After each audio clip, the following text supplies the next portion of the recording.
Everywhere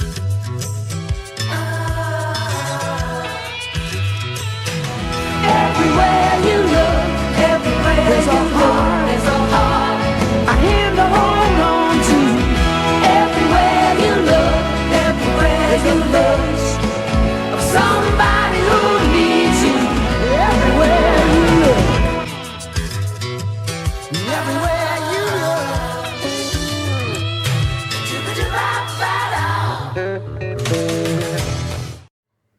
Hello everyone and welcome back to the final Hornet report of the 2020-2021 school year.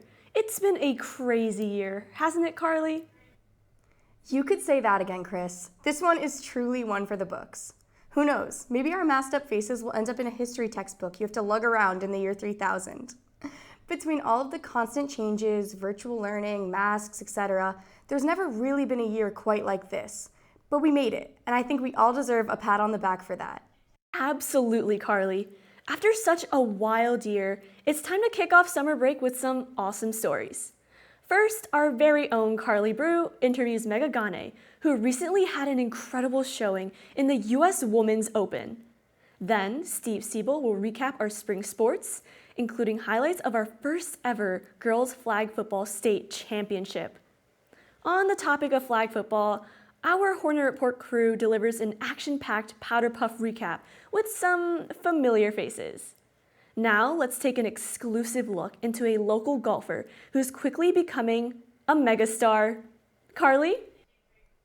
Thanks, Kris. It's true, guys. I got to interview the one, the only Megha Ganne. I'm sure you've heard of her incredible run at the U.S. Women's Open. But in case you didn't, Megha was the low amateur at the U.S. Open and was tied for 14th place among the best 156 golfers in the world. Megha was kind enough to let me have a follow-up interview with her to talk about her amazing performance. Let's take a look. Hi everyone, I'm here back with Megha, and we're going to talk about her amazing accomplishments at the U.S. Open. Part 3 is where we find Megha Ganne from New Jersey. Just a little uphill. And what a beautiful approach.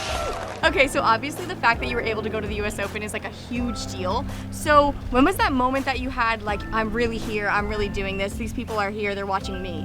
Yeah, it was just like probably on the third day after I gained like an overnight like crowd, I guess. And then on the first hole, there were just like thousands of people lined up, and it was just like surreal. So.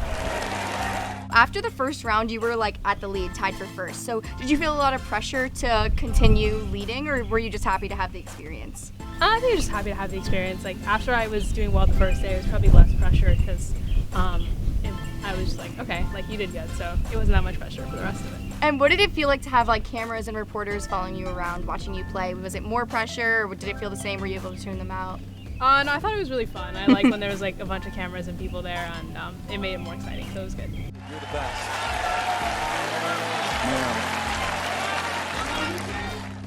How have you been handling the audience response? Obviously, like a lot of people are connecting with you.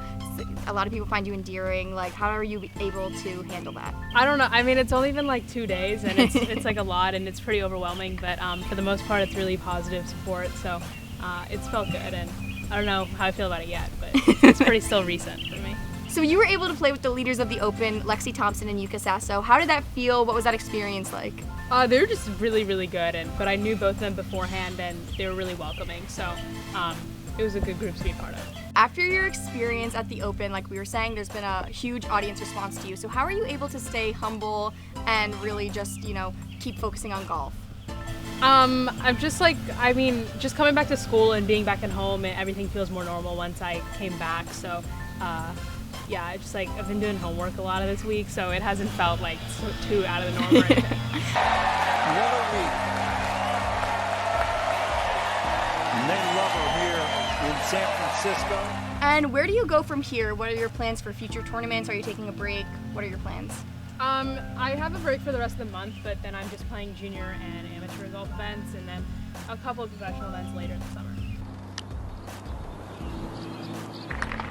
She make it? She did. Toughest hole on the golf course, not for Megha Ganne. Awesome. Well, thank you so much for joining us today, Megha. It's awesome to get to talk to you again, and I wish you luck in all your future endeavors. Thanks, Carlee, and a huge congrats to Megha on her stellar performance. Imagine being in the world golf spotlight one day, then showing up for calculus class the next. Crazy. Now it's time to toss it over to Steven with the sports. Thank you, Kris. With most of our spring sports coming to a close, let's have a little recap as well as congratulations. The boys baseball team came out swinging in the opening round of the Central Jersey Group 2 tournament, upsetting Metuchen 5-1. It was their first playoff win in 19 years. Great job, boys. Our boys and girls track teams competed in the Central Jersey Group 2 championships as well, as the boys team finished in 5th and the girls team was named Central Jersey Group 2 champions. Congratulations. Senior Emma Lionette recently caught up with two of the top performers, Sydney Goldson and Ethan Hood. Thanks, guys. Today I had the privilege to talk to some of our track stars here at Holmdel High School. Here's what they had to say. Hey guys, I'm here with short conference champion Ethan Hood. So Ethan, how does it feel to be a short conference champion? It feels great. I've been running for most of my life, so it feels good to be getting medals at these bigger meets, so yeah. That's good. So tell me, what's been your biggest motivation coming into this season? Biggest motivation is probably running for college, and also like this is my last year of running, and I love the sport very much, so it's nice to run with my boys just for one last season. So tell me, why'd you choose Lehigh, and what are your goals for the next 4 years there? I chose Lehigh because it's close, and it's the location's beautiful, and I want to be an engineer, so it's a great engineering school, and yeah, just everything about it I love. So yeah. All right. Well, congratulations, and thanks for speaking with me today. Thank you, Emma.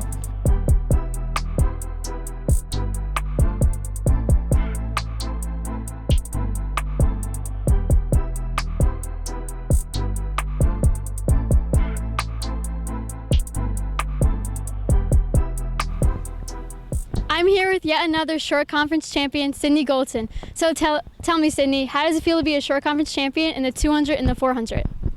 I feel really great that I was able to represent my team at this competition, and I'm just glad that it's been such a successful season for all of us. And tell me, how are you going to continue your athletic and academic career at Columbia? A lot of the girls on my team at Columbia are really talented, so I'm hoping that we can build a really strong team together. And I hope that I can keep working with my coach to break more personal records and do better. Great. And tell me, what's something you learned from this year, from your team, and through some of the girls? I think that a lot of people think about track as an individual sport, and while that is true to some extent, I think that it's also really important to work with your teammates and sort of support each other. And I've also just learned about a lot from my coaches about pushing myself to do better. So. That's a great answer. Well, congratulations once again, and good luck at Columbia. Thank you.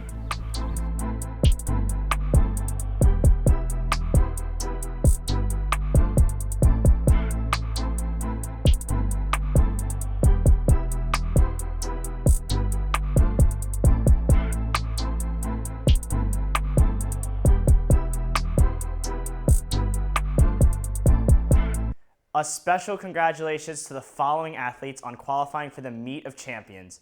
Maggie Woji in the 400 hurdle, Sydney Goldson in the 400 and 200 dash, Ethan Hood in the 800, Justine Profit in the high jump, Miles Day in the long jump, and Dylan Day in the long jump. Congratulations to you all and good luck. Finally, our girls flag football team competed in the semifinals of the first ever Shore Conference Flag Football Championship. I was there to cover the action. Let's check it out. Holmdel's quest for a title begins strongly as Allison Cannon will keep it and take it all the way down to just about the 6-yard line, setting up an early first down and goal with about 20 minutes left in the first half. Later that drive, Allison Cannon will take the snap. She'll toss it to Lindsay Cannon, who will run in the left sideline for Holmdel's first score. It'll be 6-0. On offense, Allison Cannon will toss out to Adriana Morales. Adriana makes some nice cutback moves and brings it all the way down to just about the 21-yard line for a first down. Allison back deep, looking. She'll find Adriana Morales once again for a touchdown. Holmdel strikes again, bringing the score to 21-0. Now 21-12, Allison Cannon will throw, Lindsay Cannon, and she scores again. Holmdel would get the 2-point conversion. and they would win this semifinal game 29-12.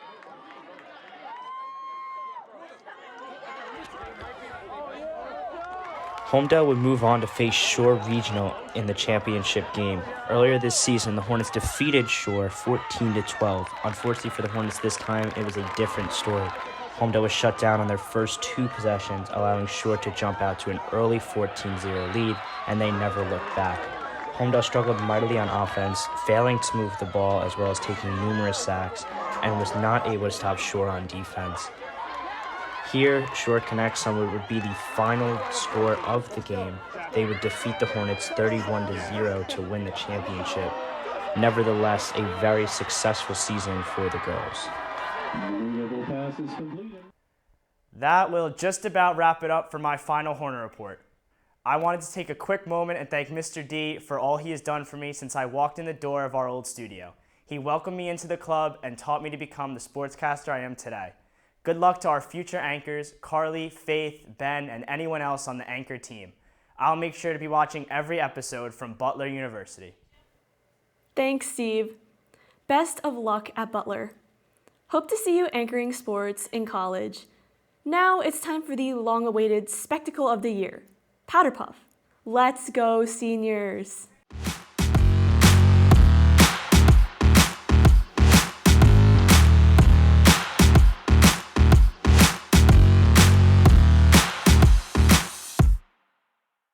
Last year was low scoring, pathetic, guys. We gotta get in our A game. It's a hot day.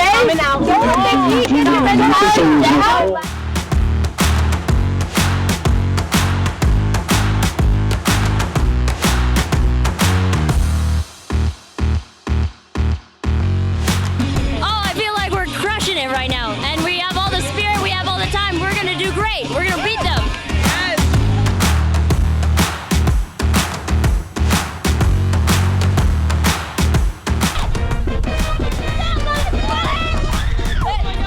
So with COVID restrictions, did you even expect to be able to play in a Powderpuff game this year? I honestly didn't, because we usually do it in the fall, so we didn't think it was going to happen. But I'm really happy it did because we deserve this.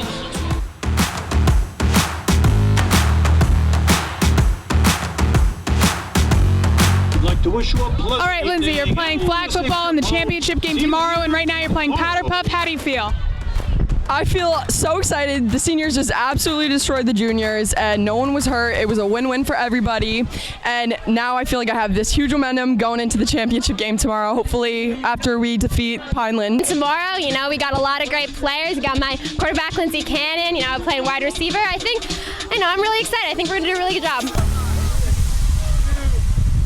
We didn't expect to win, but we have some pretty athletic players on our team, so we didn't expect to lose.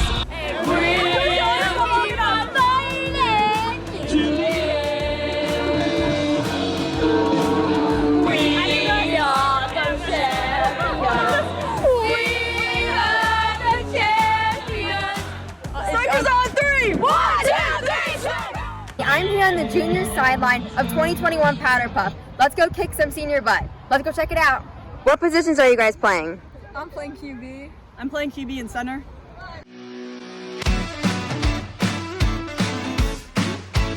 Do you think the juniors are going to win today? Yes, we are. Let's go, juniors. 1,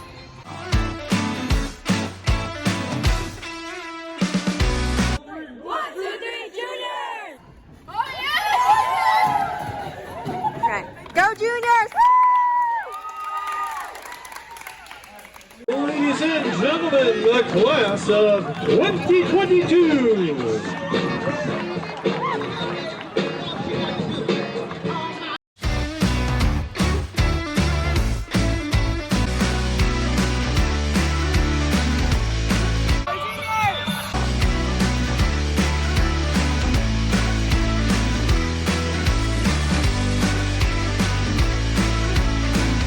Guys, it's 8-0. Juniors are down. Do you think going into the second half, you guys can beat them? I think we definitely can. It's only 8-0. That's only one touchdown.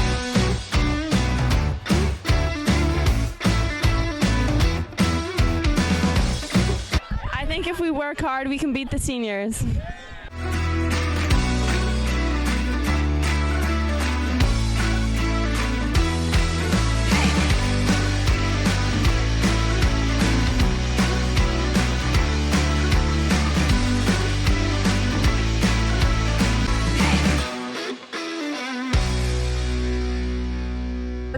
love it. Great job to both teams, and congratulations to the senior. Great job, juniors. We'll get them next year. Now back to you at the studio. Wow, that was an awesome game. Great job to all of the girls who were able to pull off the win and the coaches who were able to make the game happen amidst all of this year's chaos. I agree, Carlee. What a great way to end the year. And for me, that marks the end of my very last Hornet Report. I'd like to thank all of our viewers for showing so much love, especially during recent tough times. And I'd also like to thank Mr. D and my TV and Film Society family for a rewarding 4 years. I'm more than confident that all of our anchors will continue to be their amazing selves in front of the camera next year. I'll always be cheering you guys on, even for my next destination, Boston University. No, Kris, I can't believe both you and Steven are leaving our Hornets nest, along with all of our seniors. It's been such a pleasure to anchor alongside both of you and work together the past few years. There's no doubt that both of you will accomplish so much. Aw, Carlee. I'm so happy that I got to meet and work with you all through TV and Foam.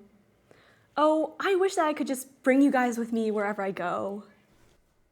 Well, although we have to wave goodbye to our seniors, the Hornet Report will continue pushing through as always. To stay up to date with all of the latest, be sure to follow us on our social media. Our Twitter and Instagram are at HHS Hornet Report, and our Snapchat is at Hornet Report. Join us next school year where we'll bring you this week's best at HHS.